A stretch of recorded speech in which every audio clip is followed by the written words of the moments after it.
gas mask on out. They were spraying us with all this liquid. Epping Forest facility there. They said they had a cruise liner which they were using as a temporary hospital, but it wasn't a hospital. It was a morgue.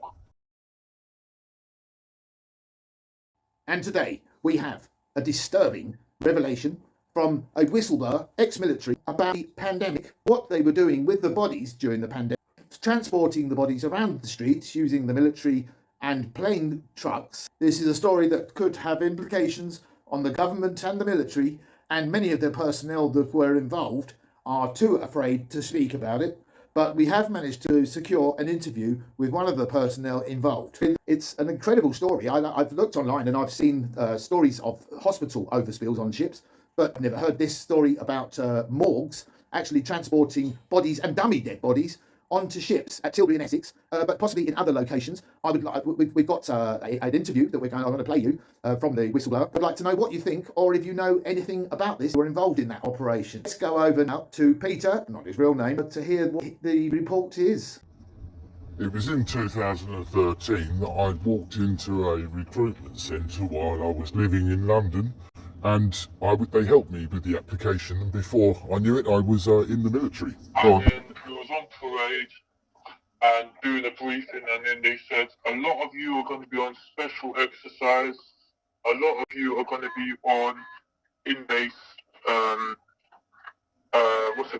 duties, getting ready for the training exercise, which is going to be on a couple of days after. And they basically handpicked the people who was in the longest, which was myself, and a couple of the other lads. So I would say, including me, there was 20 of us who got picked. In our barracks, we only had 2 trucks, and we had 3 Land Rovers. They picked out. Out of how many people were there? Were selected? How many? The 20 were selected. I was going to say about 50 of us. Yeah, was in parade. And they selected out some people for special operation type thing, yeah. Yeah, the people who have been in the longest and who they really trusted. And there was some plainclothes military at Tilbury doing this operation. And how many? We all believe that they was. We all believe that they was SAS or government operatives or something. Yeah.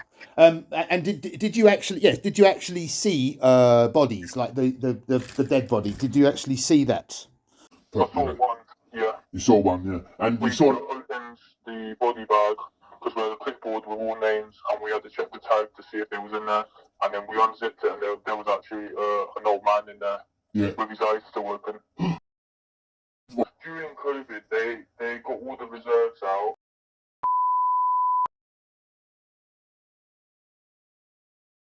Yeah, the army reserves, and we all was deployed to basically help the hospitals and take the strain off the morgues and stuff like that, because they didn't have enough room.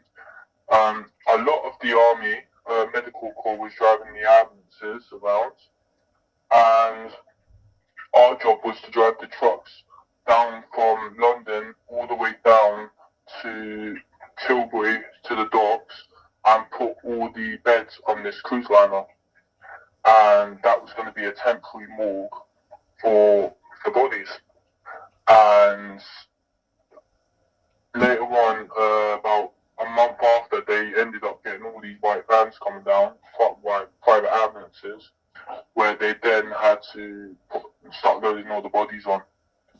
And a lot of the public saw it, but there was a lot of presence there from the MOD. And did the vans were they marked, the ambulances? No, all unmarked. White vans. Some of them was white, some of them was black. Wow. Well, suffice to say, I think this is an alarming report. Obviously, while I can't corroborate what Peter is saying, the facts and figures that he was reporting do seem to add up. And there are others who declined to come onto camera, even in silhouette. And while I can't corroborate the incidents, I can corroborate that I'm still in touch with Peter and others that were witness to this, and which I have to protect their privacy, so it's difficult to report on. Otherwise, it's going to be giving the game away because they are very concerned about their identities being released. But I can confirm that there's no reason. It's only a small channel. I don't have the capability to be paying people to make reports like this. He's doing it just for the sake of public information. I do have a personal interest in this because my father passed away, which was put down to the pandemic virus. I don't even want to say the word because I have suffered strikes on my channel before. But there's no reason I can see why Peter or anyone else would need or have any reason to make this stuff up. So there's more, I'm afraid. Peter. Black.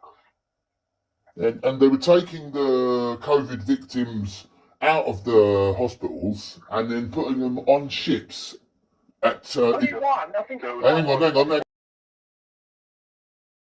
And talk, yeah, because I can do it. I can do a recording of it, right? So in 2020, there were ships. Did the ships have any markings on them?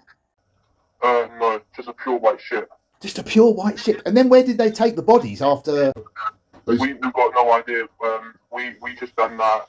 We went back and just got more beds and started loading them back on.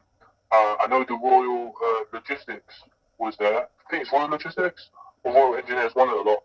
And they was assembling all the staff. But there was a big military presence there. But these are full-time soldiers, yeah? Full-time. Yeah, we was all in uniform, like in like not hazmat suits as such. We was all in like this rubber suit with all our gloves, rubber boots, and like a gas mask on. And yeah, we had to go in, and then when we came out, they were spraying us with all this liquid to decontaminate us. They had like a contaminated zone, so to make sure. And then literally had my uniform underneath. But that night when I went home, my family member wouldn't let me in the house. She steamed me with a steamer and then made me drop to my underpants out the front door. Right, and this situation happened. It went from the hospitals, like namely Newham and Basildon, you mentioned. Yeah, and Whipscotch. And Whipscotch, and then taken to Tilbury, where the bodies were then loaded onto taken from the hospitals in unmarked vans, then taken onto ships in Tilbury onto unmarked ships to an unknown location. And there was also Epping Forest. They had a facility there, and Hyde Park. So other units, regiments, was driving from Hyde Park to Epping Forest, and then we got a handover, and then we went down to Tilbury, and. But yeah, it was really disturbing. Was this reported in the news at the time? They showed you the temporary big morgues, but they didn't actually put major stuff on. They said they had a cruise liner, which they was using as a temporary hospital, but it wasn't a hospital, it was a morgue. So this is all very concerning, isn't it, to hear about this? I mean, this is the first I've heard of it. And so I decided to do some research. I mean, I didn't see my father's body after he died. All I saw was the coffin and an urn of ashes. And I know that in China recently, there have been some care homes that have been found to have been giving the relatives ashes that weren't their departed family member. And what they're doing with the bodies is anyone's guess, but it's not good. So I decided to look into it, and very interesting. Putting in the COVID morgue ship, it's crazy. There's things from America here, New York, things from Australia, Italy, they're mentioned, and other nations, New Zealand. But it wasn't until I got quite far down into the list that there was this from Wales Online, and it's very, very concerning. This is to do with the report from 2023, and the article talking about excess death rates of Christmas 2022. Now, there was a surge in deaths at that time, and look at the language that this article is using. Temporary morgues are being opened across the UK to deal with surge in deaths, and then it says that some sites were created to deal with COVID deaths are being reopened, you see, so that's the word there. Whereas for the other nations, they were being reported in 2020. There doesn't appear to be anything, which is the way this country is going in terms of reporting from the government, etc. We're being starved of information, it would look like. But there's more. The article also then goes on to make reference to some sites that were erected to compensate for the number of COVID-19 deaths during the pandemic are now reopening their doors again. Others including one at a council gritting yard in Salisbury and another one at a landfill site at Wollaston in Northamptonshire, which is, again, a bit of a shock. And the site manager, who did give an interview but didn't want to be named, another familiar characteristic which goes along with what Peter is saying. But look at this. While it doesn't actually say that ships are being used as morgues, it does mention the word shipping, whereby up to 35 bodies are stored in shipping containers. And then as you continue to dig deeper and deeper, we've got this from the Irish Examiner, both of which, I mean, Wales Online and the Irish Examiner are not mainstream media outlets, at least not in my region. The deeper dive does confirm that floating morgues were used in 2020, when is the region of the time frame that Peter is talking about, which does support what he is saying. And there's even more from Peter. But it wasn't a hospital, it was a morgue. And they literally was laying, they had all that these structures, like metal structures, which we call beds. And there was bodies on them with black bags, with tags on them, with their name, their birth, and other stuff. And literally, as you walk along, you had a clipboard, and you had all their names with ticks, and then you had to tick if the body was there and everything like that. And I remember there was a new recruit there. He was 19 years old, and he was freaking out. And I turned around, and me and the other colleague who was with me, we said, "Go home. We if you can't handle it, go home," because he was twitching, and it was strange for him to actually do this, you know. And were there any clues as to where they took the bodies? No, there was no identification where they came from. They just said this and this and this. A lot of us believe that they wasn't actually bodies. We believe that there was mannequins in actual bags, like silicone mannequins. No way. And were the military personnel, the full-time military personnel, were they in uniform? Yeah, we all was in uniform. Right, but the full-time military, like what sort of a regiment or part of the services were they from? So rifles, the army Rifles? engineers. Rifles and engineers. Yeah, they took a lot of different units to come out and assist. And then they had a lot of the army was driving ambulances as well, especially from Whips Cross Army Base, 68 Signals. They used that place there as a temporary ambulance depot. What is that? An Essex regiment, is it? No, that was just outside Walthamstow. Okay. And what did you know that this was a national? Were they rolling this out nationally, or was it just in Essex? I got no clue.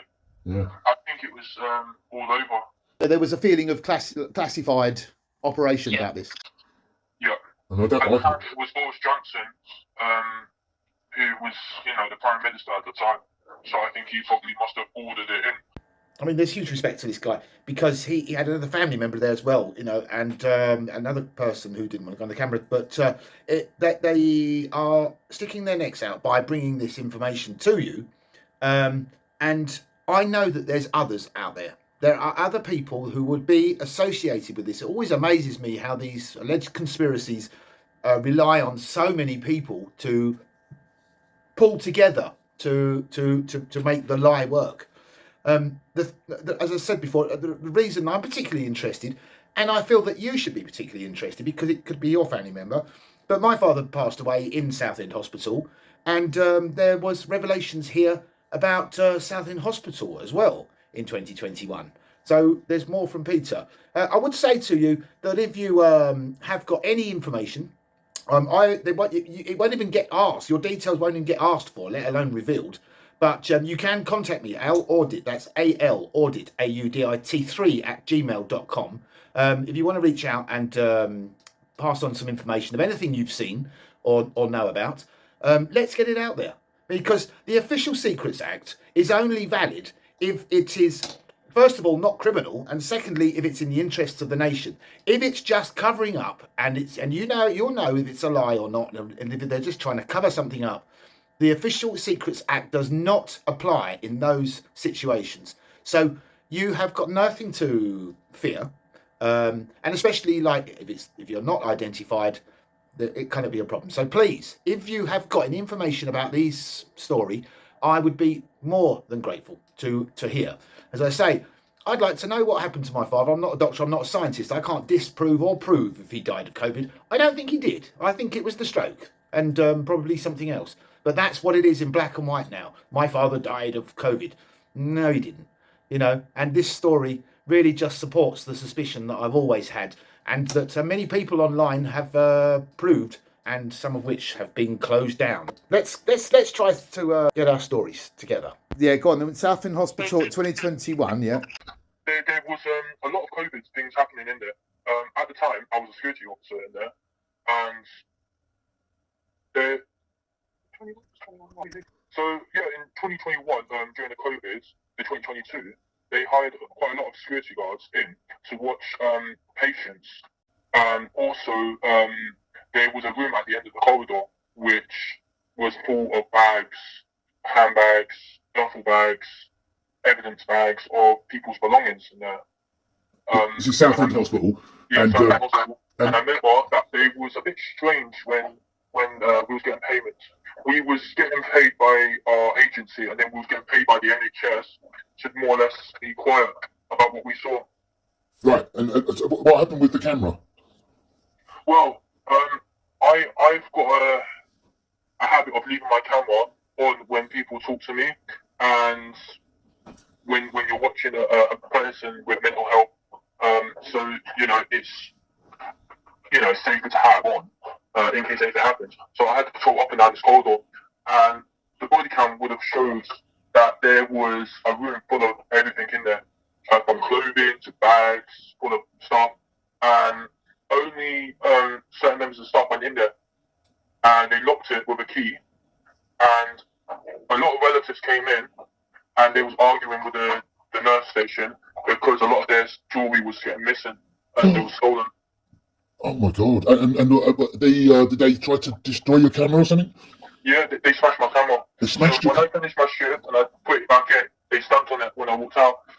This is the hospital. Yeah, but what they don't realise is even if they smash the body cam footage goes onto a massive cloud and it's stored. What, stored by them? No, stored by another third-party company who monitors all the body cam footage. Wow. So that's an incredible story. So thank you, Peter. There you go. This is so my father died in Southend Hospital as well. So that's of personal interest to me to know that they were storing handbags and jewellery and stuff was going missing. Wow. Southend Hospital have got a lot to answer for. So very interesting. Right. So regarding the Tilbury morgue, did you have to sign any disclaimers or secrecy things? Yes, we did. The Official Secrets Act. Go on. Before we left the barracks, they made us sign the Official Secrets Act of the location and what we was going to be doing, and then we had a briefing of anything that we was detailed to do and not to do and not to say and act.